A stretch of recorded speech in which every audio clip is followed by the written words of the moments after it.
और आइए शुरू करते हैं न्यूज पथ पर सफर। सबसे पहले आपको दिखाते हैं ऐसी तस्वीरें जिनका जिक्र सरेराह है।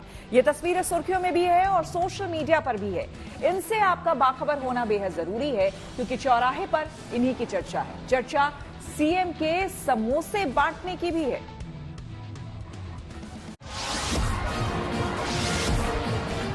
यूपी के वाराणसी में भी होली का जश्न देखने को मिला। यहाँ के मणिकर्णिका घाट पर बड़ी संख्या में लोग जुटे और होली से पहले इस उत्सव की शुरुआत की।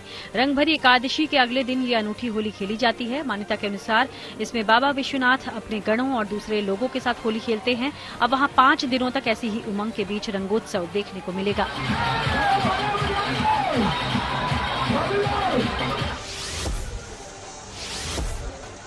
यूपी के मथुरा में छड़ी मार होली खेली गई। वहां के नंद भवन में श्रद्धालुओं में खूब उत्साह दिखाई दिया। इस होली की मस्ती में ये लोग रंग उड़ाते और बिखेरते दिखाई दिए। इस मौके पर ढोल नगाड़ों की धुन पर सभी झूमते दिखे। दिल्ली में कोरियाई नागरिक भी होली के रंग में रंगे नजर आए। इसका आयोजन राजधानी के कोरियन कल्चरल सेंटर में हुआ। इस दौरान सभी ने एक दूसरे को रंग लगाया, साथ ही तस्वीरें भी खिंचवाईं। वहीं इस मौके पर गुजिया बनाने की प्रतियोगिता भी आयोजित की गई। सबसे अच्छा गुजिया हमने बनाया। When I make this gujia, I can feel the similarity between Korea and India. Madhya Pradesh के मुख्यमंत्री मोहन यादव का अलग अंदाज देखने को मिला। वो मंडला में एक होटल में समोसे बांटते नजर आए। इस दौरान वहां बड़ी संख्या में लोग मौजूद रहे। मध्य प्रदेश के उज्जैन में एक हिस्ट्री शीटर बदमाश रौनक ने मां की भक्ति में ऐसा काम कर दिया जिससे वो सुर्खियों में आ गया। दरअसल उसने जांग की चमड़ी कटवाकर अपनी मां के लिए चप्पलें बनवा दी। जेल से छूटने के बाद रौनक घर के बाहर भगवत कथा और राम भजन करवा रहा है। उसके मुताबिक वो कई बरसों से रामायण को पढ़ रहा है और इसी के एक दोहे से प्रेरित होकर उसने ये काम किया। इस दोहे में ये लिखा गया कि अगर मां के लिए चमड़े का खड़ाऊ भी बनवा दोगे तो कम है। वहीं अपने बेटे के काम से रौनक की मां भावुक हो गई। बहुत सौभाग्यशाली माँ हूँ। रौनक जैसा बच्चा भगवान हर माँ को दे। मैं रामायण जी पढ़ता हूँ। रामायण जी में एक दोहे में उल्लेख है कि प्रभु ने कहा है कि अगर अपनी माँ के लिए अपने चमड़े से खड़ा भी बनवा लोगे तो भी कम है।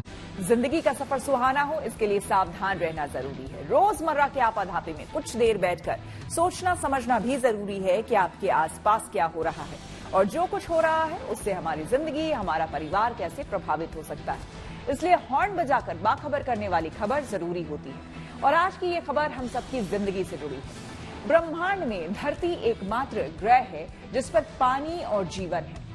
भले ही इस ग्रह का 70% हिस्सा पानी से ढका हुआ है, पर केवल 1% तक ही आसान पहुंच है। लेकिन तेजी से बढ़ती आबादी और बदलती जलवायु के बीच दुनिया भर में पानी को लेकर तनाव बढ़ रहा है। ताजा मामला मध्य प्रदेश के इंदौर का है।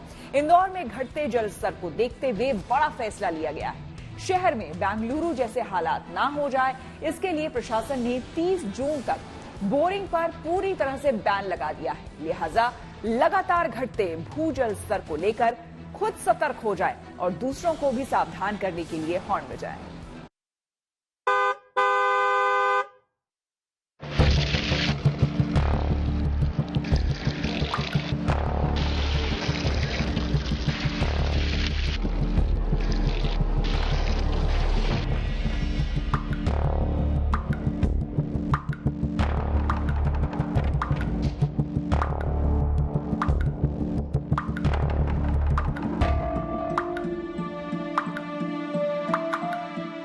भारत के कुछ शहरों में पानी बेहिसाब और बेफिजूल बहाया जा रहा है, तो वहीं कुछ शहर ऐसे भी हैं जहां पानी की किल्लत इतनी ज्यादा है कि लोगों को पीने के लिए भी पानी नहीं मिल पा रहा।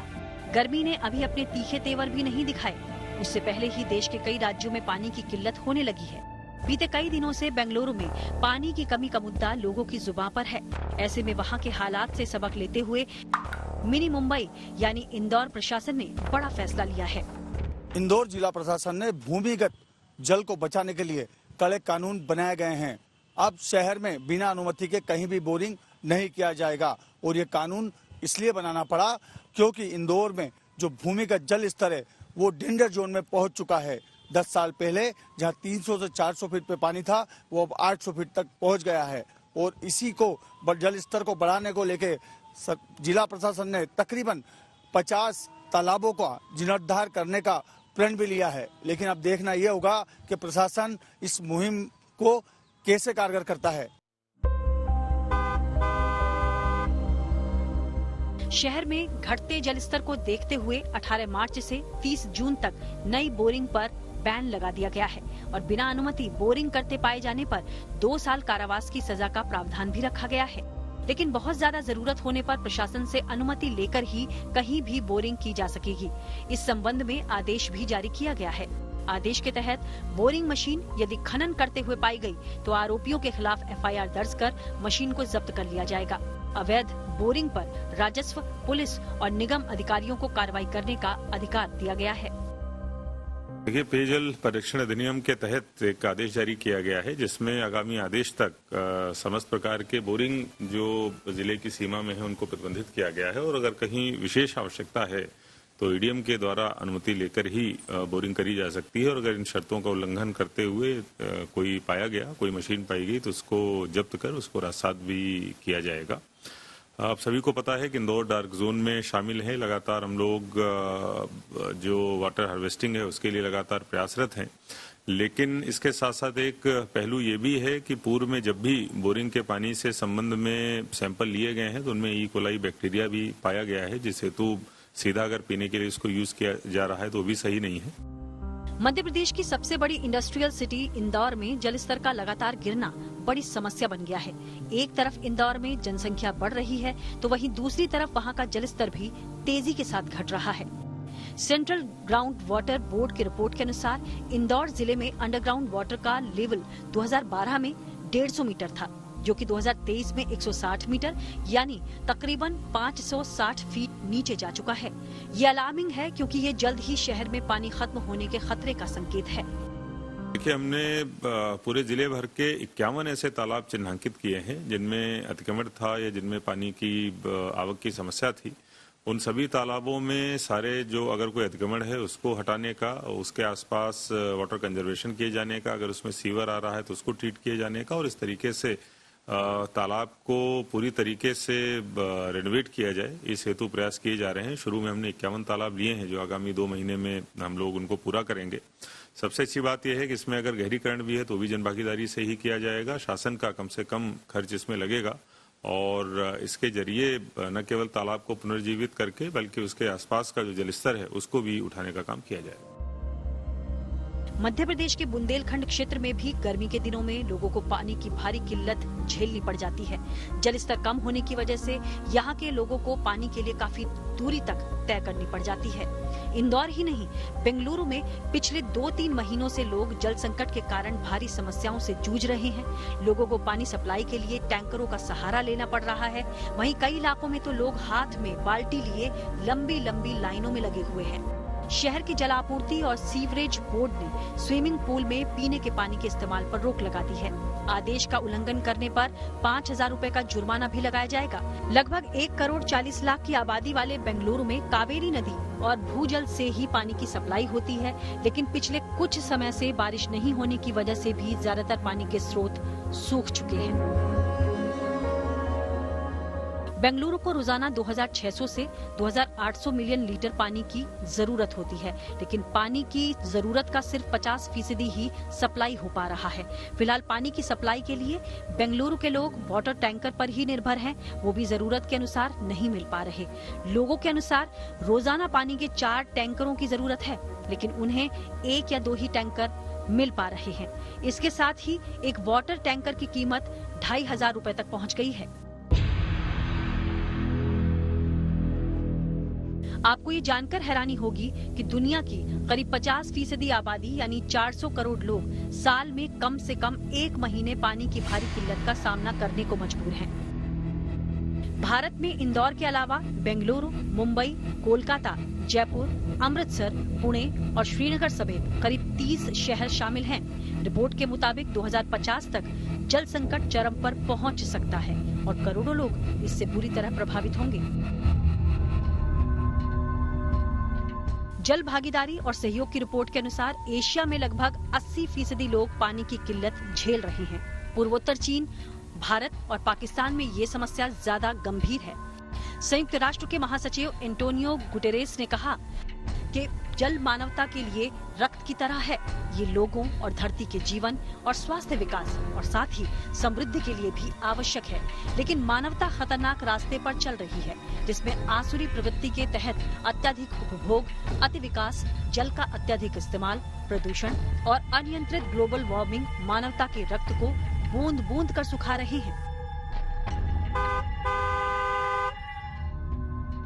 लेकिन इससे भी बड़ा सवाल ये है कि कहीं पानी नहीं है और कहीं पानी है तो उसे साफ करने के लिए पैसा नहीं है।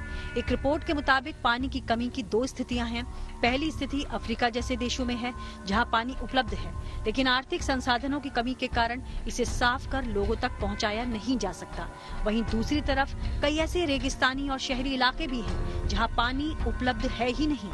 लिहाजा पानी की किल्लत से बचने के लिए खुद सतर्क हो जाएं और दूसरों को भी सावधान करने के लिए हॉर्न बजाएं।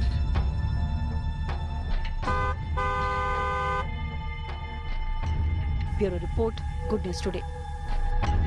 चुनाव आयुक्तों की नियुक्ति पर फिलहाल सरकार को राहत आई। सीधे आपको लिए चलते हैं न्यूज एक्सप्रेसवे पर, जहां देश भर की कुछ और जरूरी खबरें कर रही हैं आपका इंतजार। सुप्रीम कोर्ट ने नए निर्वाचन आयुक्तों की नियुक्ति पर रोक लगाने से इनकार कर दिया, यानी दोनों आयुक्त ज्ञानेश कुमार और एस.एस. संधू अपने पदों पर बने रहेंगे। हालांकि चुनाव आयुक्तों की नियुक्ति को लेकर सुप्रीम कोर्ट के आदेश के बाद बनाए गए कानून पर सरकार को नोटिस जारी किया गया। दरअसल इसी नए कानून को सुप्रीम कोर्ट में चुनौती भी दी गई है। ऐसे में अदालत ने 6 हफ्ते में सरकार से जवाब मांगा। अब इस मसले पर अगस्त के पहले हफ्ते में सुनवाई होगी, यानी लोकसभा चुनाव पर कोई असर नहीं पड़ेगा। भारत शुक्रवार को अंतरिक्ष के क्षेत्र में एक और इतिहास रचेगा। दरअसल सुबह निजी स्टार्टअप कंपनी अग्निकुल कॉस्मोस ओडिशा के श्रीहरिकोटा से rocket Agnibaan suborbital technology demonstrator को लॉन्च करेगी। इसरो भी इस लॉन्चिंग में मदद कर रही है। इस रॉकेट का वजन 580 किलोग्राम है, जो श्रीहरिकोटा से उड़ान भरेगा और बंगाल की खाड़ी में गिरेगा। निर्वाचन आयोग ने आईटी मंत्रालय पर भी चुनाव आचार संहिता का डंडा चलाया। चुनाव आयोग ने इलेक्ट्रॉनिक्स और सूचना प्रौद्योगिकी मंत्रालय को व्हाट्सएप पर विकसित भारत मैसेजिंग की डिलीवरी तुरंत रोकने का निर्देश दिया। आयोग को कई शिकायतें मिली थी कि आम चुनाव की घोषणा होने के बावजूद सरकार से जुड़ी जानकारी अभी भी नागरिकों के फोन पर पहुंचाई जा रही है। केंद्रीय मंत्री साध्वी निरंजन ज्योति ने यूपी के फतेहपुर में कुछ बच्चों के साथ फूलों की होली खेली। इस दौरान उन्होंने इन बच्चों पर फूल बरसाए। खबरों के एक्सप्रेसवे से आगे रुक करते हैं सियासी ढाबे का, जहां आज की सबसे दिलचस्प खबर मौजूद है। लोकसभा चुनाव सिर पर है और फ्रीज खातों ने कांग्रेस को परेशान कर दिया है। ये मामला इनकम टैक्स की पेनल्टी से जुड़ा हुआ है। आयकर विभाग ने कांग्रेस को 105 करोड़ की वसूली का नोटिस भेजा। इसके बाद 210 करोड़ की पेनल्टी भी लगा दी। फिलहाल ये मामला इनकम टैक्स एपलेट ट्रिब्यूनल और दिल्ली हाई कोर्ट में भी पहुंचा है। इन दोनों अदालतों में कांग्रेस की अपील खारिज हो गई। इसके बाद ये सियासी विवाद और बढ़ गया। अब कांग्रेस ने आरोप लगाया है कि पार्टी का खाता फ्रीज है और पार्टी के पास रेल टिकट के भी पैसे नहीं हैं। कांग्रेस ने क्या आरोप लगाए और बीजेपी ने क्या जवाब दिया, देखिए हमारी इस रिपोर्ट में।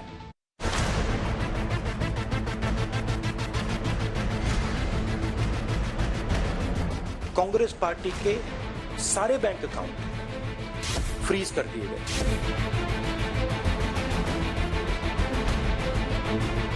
किसी भी संस्था के बैंक अकाउंट फ्रीज करिए, होता क्या है, एकदम खत्म हो जाता है। अगर आपने किसी परिवार का बैंक अकाउंट फ्रीज कर दिया, भूखे मर जाए। वो कांग्रेस पार्टी के साथ किया जा रहा है। That India is a democracy, this is a lie. There is no democracy in India today.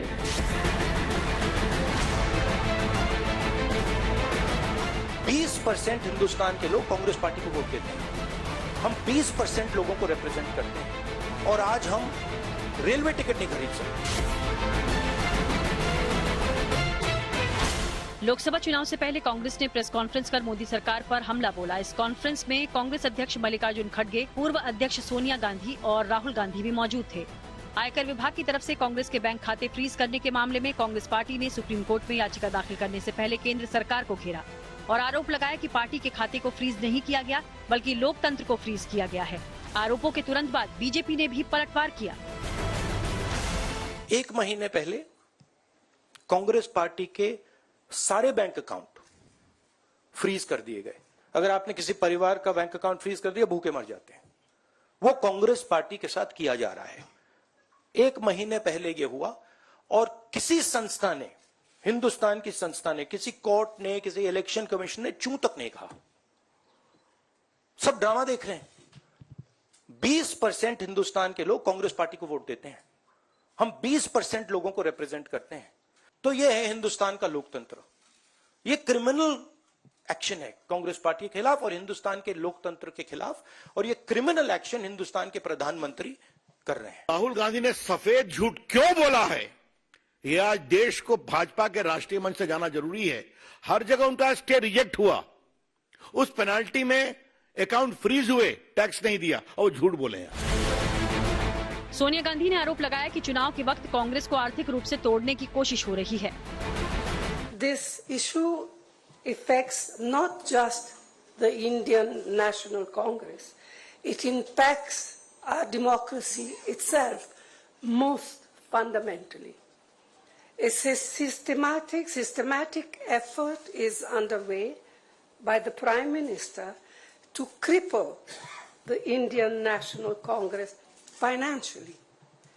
Funds collected from the public are being frozen and money from our accounts is being taken away forcibly.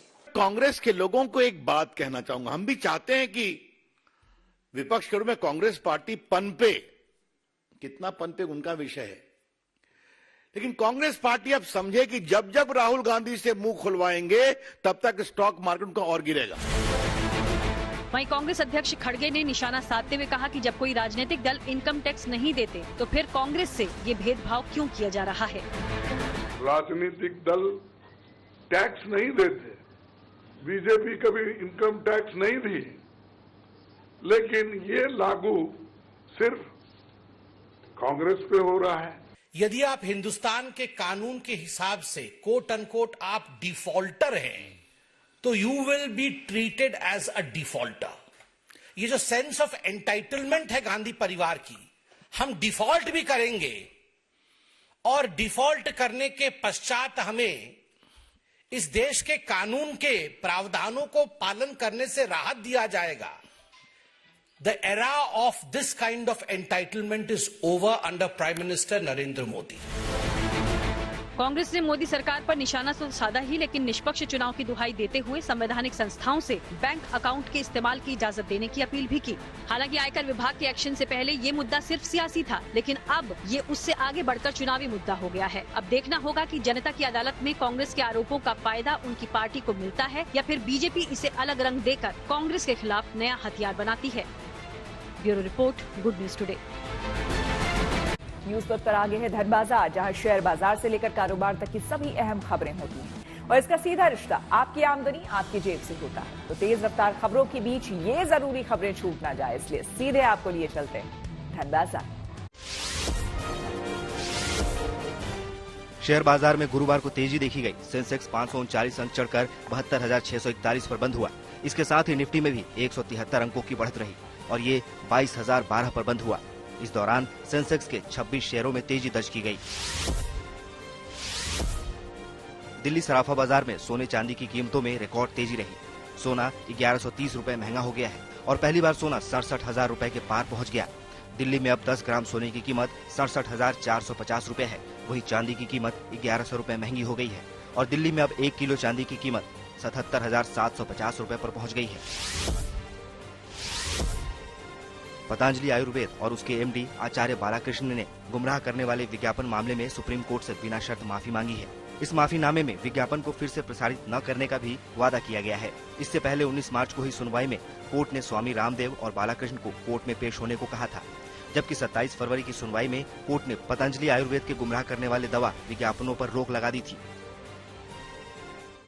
और आइए अब रुक करते हैं प्रगति मार्ग का, जहां ऐसी खबरें हैं जो कि देश की तरक्की, प्रगति और लोगों की काबिलियत दिखाती है।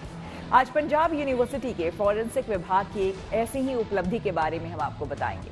दरअसल यहां प्रोफेसर विशाल शर्मा ने प्लास्टिक पैकेजिंग का विकल्प ढूंढ निकाला है और उन्होंने नीम की गोंद से खास पेपर तैयार किया है, जिससे खाने पीने की चीजों की पैकेजिंग की जा सकेगी। दावा है कि इससे स्वास्थ्य और पर्यावरण को किसी भी तरह का नुकसान नहीं होगा।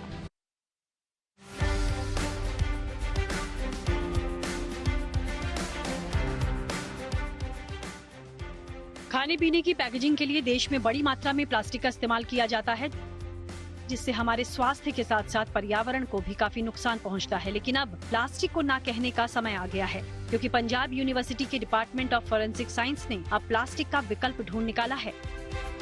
मेरे हाथ में आप जो ये फिल्म देख रहे हैं, ये पूरी तरह से बायोडिग्रेडेबल है, जिसे हाल ही में पंजाब यूनिवर्सिटी के डिपार्टमेंट ऑफ फॉरेंसिक साइंस ने तैयार किया है। इसकी खासियत यह है कि ये पूरी तरह से बायोडिग्रेडेबल है। उसके साथ साथ कोई भी फूड आइटम्स इसके अंदर जो रखी जाएगी वो खराब नहीं होगी। प्लास्टिक की तरह दिखने वाले इस पेपर को नीम के गोंद से तैयार किया गया है। खास बात तो ये है कि गोंद के पाउडर से तैयार इस पेपर से पर्यावरण को भी किसी तरह का कोई नुकसान नहीं होगा। पिछले 4 साल से पंजाब यूनिवर्सिटी के प्रोफेसर विशाल शर्मा इस पर रिसर्च कर रहे थे और कड़ी मेहनत के बाद उन्होंने ये इको फ्रेंडली पेपर तैयार किया है। ये जो फिल्म हमने तैयार की है, ये पूरी तरह से बायोडिग्रेडेबल है। आप इसको मिट्टी में डालें, 1 महीने के अंदर ये बिल्कुल खाद के रूप में कन्वर्ट हो जाती है और पानी में भी ये बिल्कुल घुल जाती है और उसमें प्लास्टिक बिल्कुल भी नहीं है। इवन इस फिल्म को खाया भी जा सकता है, कोई खा ले इंसिडेंटली तो कुछ भी नहीं होगा। बहुत सारे ऐसे प्रोडक्ट हैं, जैसे हम चिप्स खा रहे हैं, हम नूडल्स ले रहे हैं, या कोई भी ड्राई फ्रूट, हम जितने भी फूड हैं जो पैकेज्ड उसमें आते हैं, उसके वो सारे मोस्टली प्लास्टिक फिल्म्स ही होती हैं। और आई थिंक अगर ये मटेरियल यूज होगा तो एनवायरनमेंट बिल्कुल आई थिंक क्लीन रहेगा, बिकॉज हम देखते हैं कि उस चीज का अल्टरनेटिव अभी तक भी मार्केट में नहीं है। निश्चित तौर पर पंजाब यूनिवर्सिटी की ओर से बनाया गया ये पेपर फूड पैकेजिंग में प्लास्टिक का बड़ा इको फ्रेंडली विकल्प साबित हो सकता है। अगर हम इस पूरी फिल्म की खासियत की बात करें, साधारण सा दिखने वाला जो ये फिल्म है, ये वाकई में बहुत कारगर साबित होगी आने वाले दिनों में, क्योंकि एक तो पूरी तरह से बायोडिग्रेडेबल है, यानी 1 महीने के अंदर अगर मिट्टी में डालें तो ये पूरी तरह से डिकम्पोज हो जाएगी। उसके साथ अगर हम पानी में इसे डालें तो 1 हफ्ते के अंदर है वो ये डिजोल्व हो जाएगी और पर्यावरण को किसी तरह का कोई भी नुकसान इसके जरिए नहीं होगा। वीडियो जर्नलिस्ट गिरीश दुर्गापाल के साथ ललित शर्मा, चंडीगढ़। न्यूज पर के सफर में अब सोशल अड्डा पर मुंबई से जुड़ी एक बड़ी खबर है। मुंबई में एक साथ 8 रेलवे स्टेशन के नाम बदलने की तैयारी हो गई है। मुंबई में अंग्रेजों के जमाने से चले आ रहे अंग्रेजी भाषा वाले नाम अब नहीं नजर आएंगे। आपको बता दें कि महाराष्ट्र की एकनाथ शिंदे सरकार ने मुंबई सेंट्रल समेत 7 लोकल ट्रेन वाले रेलवे स्टेशन के नाम बदलने के प्रस्ताव को हरी झंडी दे दी है। ब्रिटिश काल में रखे गए इन 8 रेलवे स्टेशन के नए नाम केंद्र सरकार की मंजूरी के बाद लागू कर दिए जाएंगे। प्रस्ताव के मुताबिक मुंबई सेंट्रल का नया नाम जाने माने शिक्षाविद नाना जगन्नाथ शंकर सेठ के नाम पर रखा जाएगा। करी रोड स्टेशन का नाम जो अब नया नाम होगा वो लालबाग स्टेशन होगा। वहीं सैंडहर्स्ट रोड स्टेशन का नाम बदलकर डोंगरी स्टेशन किया जाएगा। इसी तरह मरीन लाइंस रेलवे स्टेशन का नाम बदलकर मुंबा देवी स्टेशन हो जाएगा। चौनी रोड स्टेशन का नाम भी बदलकर गिरगांव स्टेशन किया जाएगा। कॉटन ग्रीन का नाम काला चौकी स्टेशन होगा। यहां से भी कई लोकल ट्रेन गुजरती हैं। वहीं किंग्स सर्कल स्टेशन का भी नाम बदलकर तीर्थंकर पार्श्वनाथ स्टेशन किया जाएगा, जबकि डॉकयार्ड रेलवे स्टेशन का नाम बदलकर मजगांव रेलवे स्टेशन किया जाएगा। इससे पहले 1995 में शिवसेना की सरकार के दौरान बॉम्बे का नाम बदलकर मुंबई किया गया था। शिवसेना का मानना था कि ब्रिटिश राज को दर्शाने वाले बॉम्बे का नाम मराठा विरासत से जुड़ा होना चाहिए, इसलिए मुंबा देवी के सम्मान में शहर का नाम बदलकर मुंबई कर दिया गया। अब एक बार फिर से शिवसेना से जुड़े मुख्यमंत्री एकनाथ शिंदे ने भी ब्रिटिश काल के नामों को बदलने का फैसला किया है। इसी के साथ न्यूज पथ पर मेरे यानी कि श्वेता झा के साथ फिलहाल इतना ही। देश दुनिया की तमाम पॉजिटिव खबरों के लिए आप देखते रहिए गुड न्यूज टुडे।